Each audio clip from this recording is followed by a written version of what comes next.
என்னையே மீட்க உம்மையே தந்தி உன் அன்புக்கு இணையில்லையே.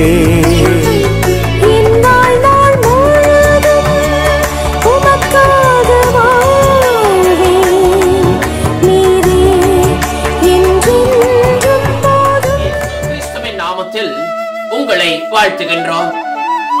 நம்பிக்கையின் தேவனிடமிருந்து நம்பிக்கையின் வார்த்தைகளை தரும் ஆசீர்வாத நிகழ்ச்சி நம்பிக்கையின் குரல். You are watching and listening Voice of Hope.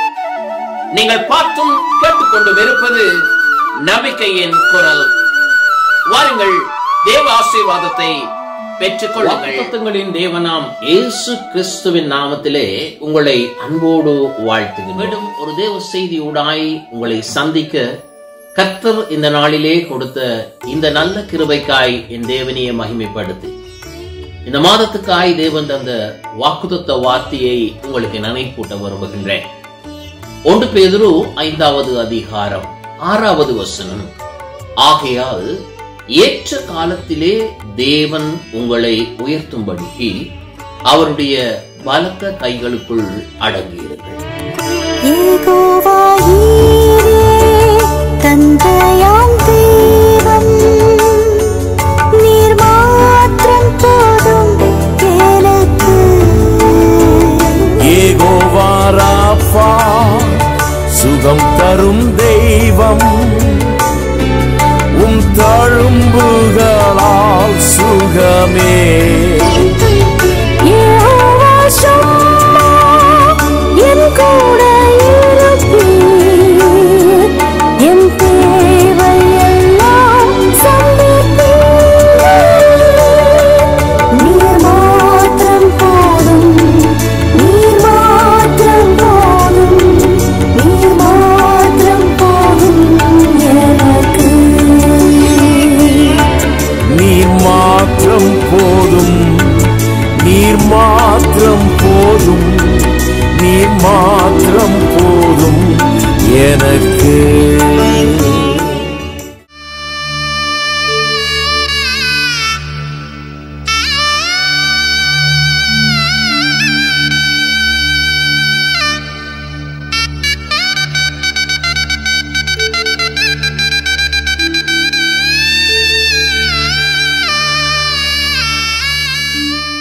கிறிஸ்துவுக்குள் அன்பானவர்களே, நம்மை உயர்த்தும்படி ஆயத்தமாயிருக்கிற ஒரு தேவன், அவருடைய பலத்த கைகளுக்குள் அடங்கி இருக்கிற தேவ பிள்ளைகளுக்கு, அவராலே நடத்தப்படும்படி தங்களை அர்ப்பணிக்கிறவர்களுக்கு என் கர்த்தர் அங்கே கிரியை செய்கின்ற ஒரு தேவனாயிருக்கிறார். வேதம் சொல்லுகிறது, தேவனுடைய அந்த நேற்ற காலத்திலே கர்த்தர் நமக்கு கிரியை செய்யும்படி தேவன் நியமித்திருக்கின்ற அந்த மேன்மையின் நாட்களிலே தேவ பிள்ளைகளே, நம்மை உயர்த்த தேவன் அங்கே கிரியை செய்ய ஆயத்தமாயிருக்கிறார்.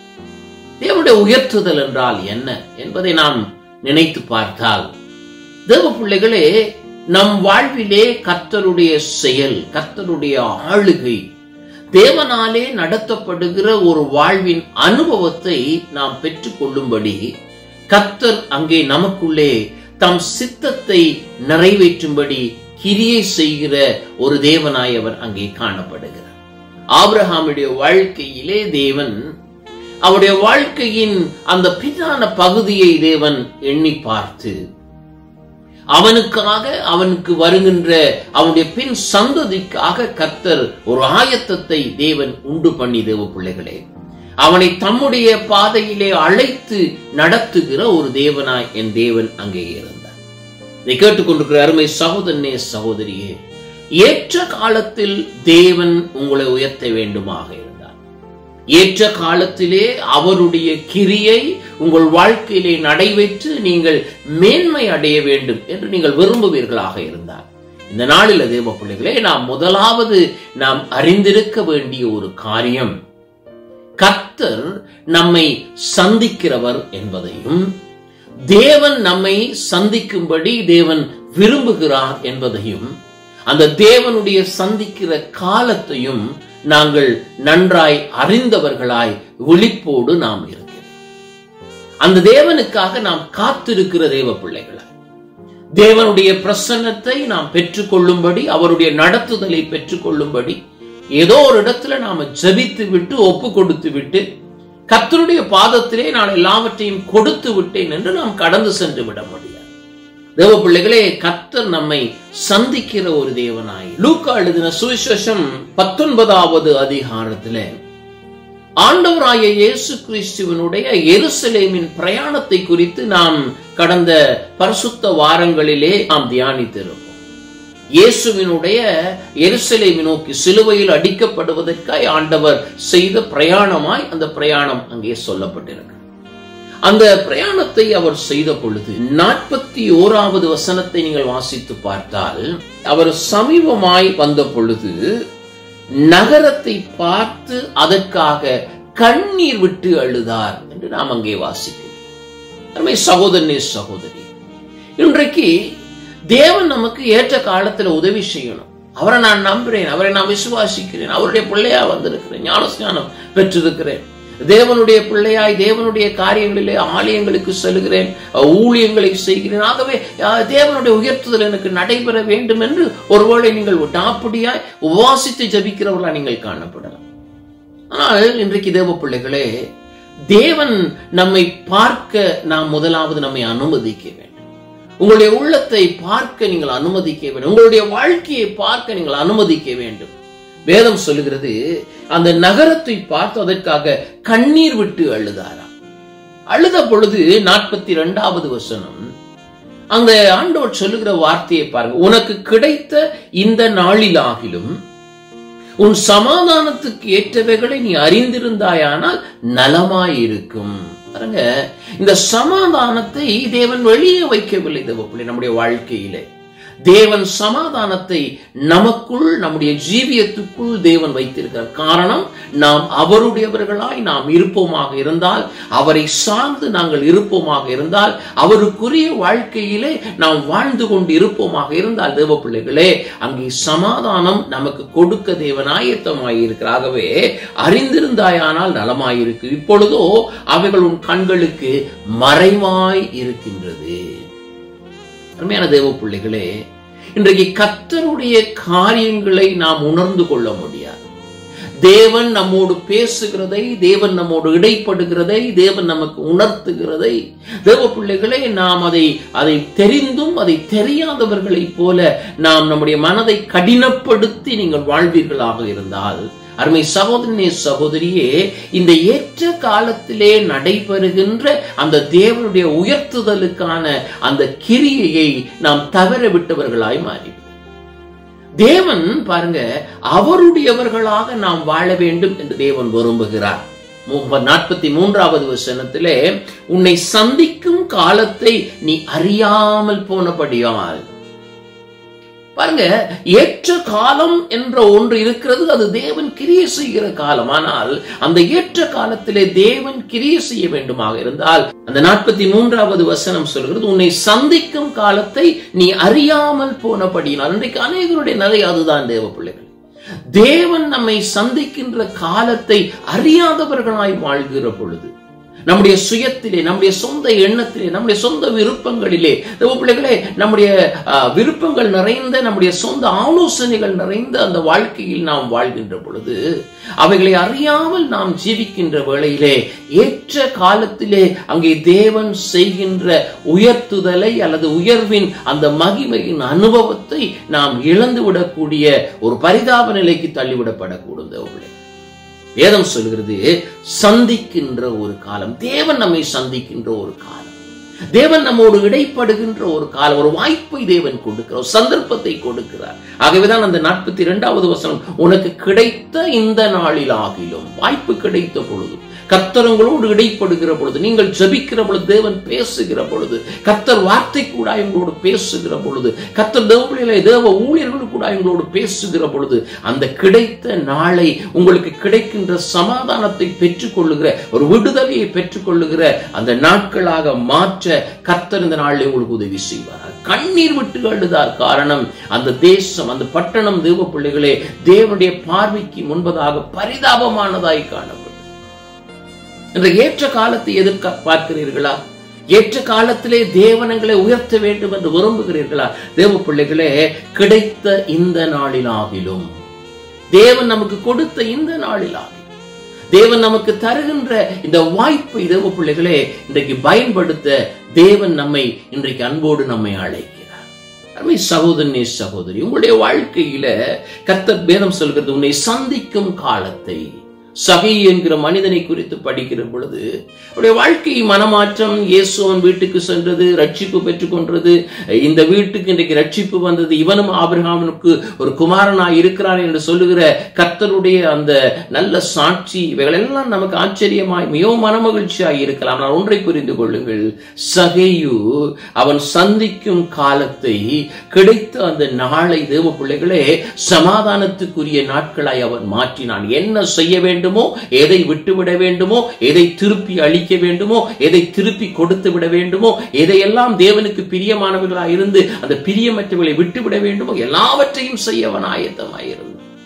இதை கேட்டுக்கொள்கிற சகோதரனே, சகோதரியே, ஏற்ற காலத்தில் தேவன் உங்களை உயர்த்துவார் நிச்சயமாய். காரணம், அவர் உண்மையுள்ள ஒரு தேவன். ஆனால் இன்றைக்கு அவர் என்ன நம்மிடத்தில் எதிர்பார்க்கிறார் என்றால், கர்த்தர் நம்மை சந்திக்கின்ற காலத்தை நாங்கள் அறிந்திருக்கிறோமா? தேவன் நம்மை சந்திக்கும்படி தேவன் விரும்புகிறார். தேவன்களோடு இடைப்படும்படி தேவன் விரும்புகிறார். லூக்கா எழுதின சுவிசேஷத்திலே 13வது அதிகாரத்தை நீங்கள் வாசித்து பார்த்தால் 13வது அதிகாரத்தின் 34வது வசனத்திலே வேதம் சொல்லுகிறது, எருசலேமே, எருசலேமே, தீர்க்கதரிசிகளை கொலை செய்து உன்னிடத்தில் அனுப்பப்பட்டவர்களை கல்லெறிகிறவளே, கோழி தன் குஞ்சுகளை சிறகின் கீழே கூட்டி சேர்த்துக் கொள்ளும் வண்ணமாக நான் உன்னை எத்தனை தரமோ உன் பிள்ளைகளை கூட்டி சேர்த்துக் கொள்ள மனதாயிருந்தேன், உங்களுக்கோ மனதில்லாமல் போயிற்று என்று அங்கே வாசிக்கிறோம். பாருங்க, தேவன் கூட்டி சேர்த்துக் கொள்ள தேவன் விரும்புகிறார். அவருடையவர்களாய் நம்மை நடத்தும்படி தேவன் விரும்புகிறார். அவருக்கு பிரியமானவர்களாய் வாழும்படி தேவன் நமக்கு கிரியை செய்த தேவன் சேர்த்துக் கொள்ள தேவன் ஆயத்தமாயிருக்கிறார். அழகாய் சொல்லப்படுகிறது பாருங்க, கோழி தன் குஞ்சுகளை சேர்த்துக் கொள்ளுமா போல. அறியாமல் இருக்கிறதே, ஆபத்தை புரியாமல் இருக்கிறது என்று நம்மை தம்பக்கமாய் இழுத்துக் கொள்ள தேவன் நினைக்கிற பொழுது, உங்களுக்கோ வேதம் சொல்லுகிறது மனதில்லாமல் போயிற்று என்றால் தேவ பிள்ளைகளே, கடின மனதோட ஆண்டவர் நம்மை சந்திக்கிறார். தேவன் நம்மோடு பேசுகிறார். தேவன் நம்முடைய வாழ்க்கையிலே நமக்காக செயல்பட தேவன் ஆயத்தமாயிருக்க என்பதை மறந்து தேவ பிள்ளைகளே இன்றைக்கும் கடின மனதோடு நாம் வாழ்வோமாக இருந்தார். வேதம் சொல்கிறது, அந்த ஏற்ற காலத்தினுடைய அந்த அனுபவத்தை நாம் ருசி பார்க்க முடியாதபடி அங்கே தடை உள்ளவர்களாய் நாம் காணப்படும். இன்னைக்கு சகோதரனே, சகோதரியே, இன்றைக்கு சந்திக்கும் இந்த நாளில் ஆகிலும், நான் இந்த சந்திக்கும் இந்த நாளில், உனக்கு கிடைத்த இந்த நாளில் ஆகிலும் சமாதானத்துக்கு ஏற்றவைகளை அறிந்திருந்தாயானால், இன்றைக்கு இதவ பிள்ளைகளே, எதை நீங்கள் சரியாய் செய்ய வேண்டும் என்பதை, எது உங்களுடைய வாழ்க்கையிலே சமாதானத்தை கொண்டு வர வேண்டும் என்பதை என் தேவன் அறிந்து கர்த்தர் உங்களுக்கு அதை உணர்த்துவாராக இருந்தால் தேவ பிள்ளைகளே, இன்றைக்கு கர்த்தருடைய வழியிலே உங்களை ஒப்புக் கொடுக்க ஆரம்பிக்கும். இன்றைக்கு அநேக குடும்பங்களுக்குள்ளே, உறவுகளுக்குள்ளே, சகோதர சகோதரிகளுக்குள்ளே, அங்கே இருக்கிறதான அந்த இன்லோஸ், அந்த உறவின் மற்ற முறைகளுக்குள்ளே தேவ பிள்ளைகளே எத்தனையோ பிரிவினைகள், எத்தனையோ குழப்பங்கள், எத்தனையோ பிரச்சனைகள். காரணம் என்ன தெரியுமா? தேவன் உடைய பிள்ளைகளாய் வாழும்படி அழைக்கப்பட்டவர்கள், தேவனுடைய பிள்ளைகள் என்று தங்களை அழைத்துக் கொள்ளுகிறவர்கள், கர்த்தருக்கு ஏற்றபடி சமாதானத்தினுடைய பிள்ளைகளாய் அவர்கள் இருப்பது, அவர்கள் எதிர் பேசுகிறவர்களாய், மற்றவர்களை குறை சொல்லுகிறவர்களாய், மற்றவர்களை குற்றம் காண்கிறவர்களாய், மற்றவருடைய ஒவ்வொரு சிறிய சிறிய காரியங்களில் தேவன் இன்றைக்கு தேவ பிள்ளைகள் என்று சொல்லுகிறவர்கள் இன்றைக்கு குறை காண்கிறவர்களாய் இருக்கிற பொழுது உங்களுடைய வாழ்க்கையிலே தேவன் சமாதானத்தை தர முடியாது. தேவ பிள்ளை, இன்றைக்கு சமாதானத்துக்கு ஏற்றவைகள் என்ன என்பதை கண்டுபிடியுங்கள்.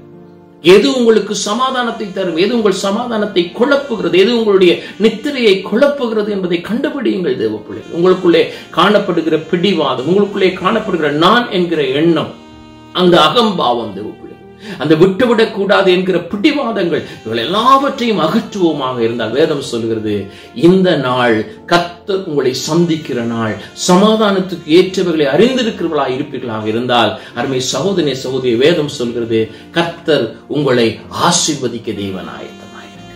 ஒருவேளை இது கடினமான வார்த்தைகளாய் ஒருவேளை இருக்கலாம். ஆனால் வேதத்திலே தேவ பிள்ளைகளே, ஏற்ற காலத்தில் ஒரு தேவன் உயர்த்த வேண்டுமாக இருந்தால், ஐயா ஏன் அது ஏன் என்னுடைய வாழ்க்கையிலே நடைபெறவில்லை என்று ஒருவேளை கேள்வி இருக்குமாக இருந்தால், தேவ பிள்ளைகளே, அதற்கு இதுவும் ஒரு காரணம் என்பதை ஆவியானவர் உங்களுக்கு கற்றுக் கொடுக்க வேண்டும் என்று தேவன் என கூடாய் இன்றைக்கு பேசிக் கொண்டிருக்கிறார் என்று நான் நம்புகிறேன். நம்புங்கள் தேவ பிள்ளைகளே, ஏற்ற காலத்தில் கர்த்தர் உங்களை உயர்த்துவார். ஆனால் தேவன் உங்களை சந்திக்கின்ற ஒரு காலம் இருக்கின்றது. அவர் உங்களிடத்திலே உங்களுடைய குறைகளை உணர்த்துகிற ஒரு காலம் இருக்கிறது. உங்களுடைய பிள்ளைகளை உங்களுக்கு சுட்டி காட்டுகிற ஒரு காரணம். ஏன்னா நாம் மற்றவர்களிலே ஒவ்வொரு முறையும் நாம் பழியை நாம் சுமத்தி விடுகிறோம். என்னுடைய வாழ்வின் குழப்பத்துக்கு, என் சமாதான குலைச்சலுக்கு, ஒருவரை நான் இப்படியாய் நான் நல்லாக இல்லாமல் இருப்பதற்கு யாரோ ஒருவர், யாரோ ஒரு குடும்பம், யாரோ ஒரு நபர் காரணம் என்று சொல்லிவிட்டு நாம் தேவ பிள்ளைகளை தப்பிக்கொள்ள நினைக்கிறோம். ஆனால் இன்றைக்கு நம்மை ஆராய்ந்து பார்ப்போம். ஆண்டவரே, இந்த நாளிலே சமாதானத்துக்கு ஏற்றவைகளை நான் அறிந்து உமக்காக என்னை ஒப்புக் கொடுக்க எனக்கு கிருபை செய்யும் என்று கேட்டு பாருங்கள்.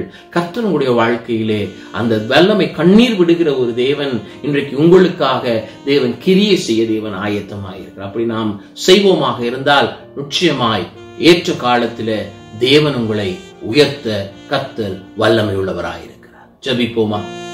அன்பின் பரலோக தகப்பனே, இந்த நாளில எங்களுடைய இருதயத்தில் தேவன் பேசும்படியா நாங்கள் ஜெபிப்போம். ஆண்டவரே, யாருடைய மனதில் எல்லாம் சமாதானத்துக்கு ஏற்றவைகளை அறிந்து அதை செய்ய ஆண்டவரே இன்றைக்கு இருதயத்தில் ஒரு வேவுதலை, கர்த்தாவே ஒரு விருப்பத்தை கட்டளையிடும்படியா நாங்கள் ஜெபிப்போம். ஒரு விருப்பத்தை கட்டளையிடுங்க. அந்த சமாதான குலைச்சலுக்கு ஆண்டவரே இன்றைக்கு நாங்கள் யாரும் காரணமாயிராதபடி, ஆண்டவர் இந்த சமாதான குலைச்சலை நாங்கள் யாரும் உண்டு பண்ணுகிறவர்களா ஏற்படுத்துகிறவர்களா இல்லாதபடிக்கு ஆண்டவரே உம்முடைய பிள்ளைகள் என்கிற அந்த சாட்சியை எல்லா இடங்களிலும் எங்களுடைய வாயின் பேச்சுக்கள் ஆண்டவரே நாங்கள் தொடர்பு கொள்ளுகிற நேரங்கள், மற்றவரோடு பேசுகிற நேரங்கள், மற்றவரோடு தொடர்பு கொள்ளுகிற நேரங்கள் எல்லாவற்றிலும் ஆண்டவரே கர்த்தாவே உம்முடைய பிள்ளைகளாய் நின்று நாம் காரியங்களை செய்ய எங்களுக்கு நீ கிருபை தரும்படியா நாங்கள் இப்படியாய் ஜெபிக்கிற ஒவ்வொரு பிள்ளைகளையும் இந்த நாள்ல தேவன் பலப்படுத்தி சமாதானத்தினுடைய அந்த பலனை அவர்கள் அனுபவிக்க கர்த்தர் கிருபை செய்கிறது. கைஸ்தோத்திரம். வழி நடத்துங்க, ஆசீர்வதி. இயேசுவின் நாமத்தில் ஜெபிக்கிறோம் எங்கள் நல்ல பிதாவே. ஆமென். ஆம் சகோதரனே சகோதரியே, மீண்டும் ஒரு தேவ வார்த்தையோடு தேவ செய்தியோடு உங்களை சந்திக்கும் வரை கர்த்தர் உங்களை ஆசீர்வதிப்பார் என்று கூறி உங்களிடத்திலிருந்து விடைபெறுகிறோம்.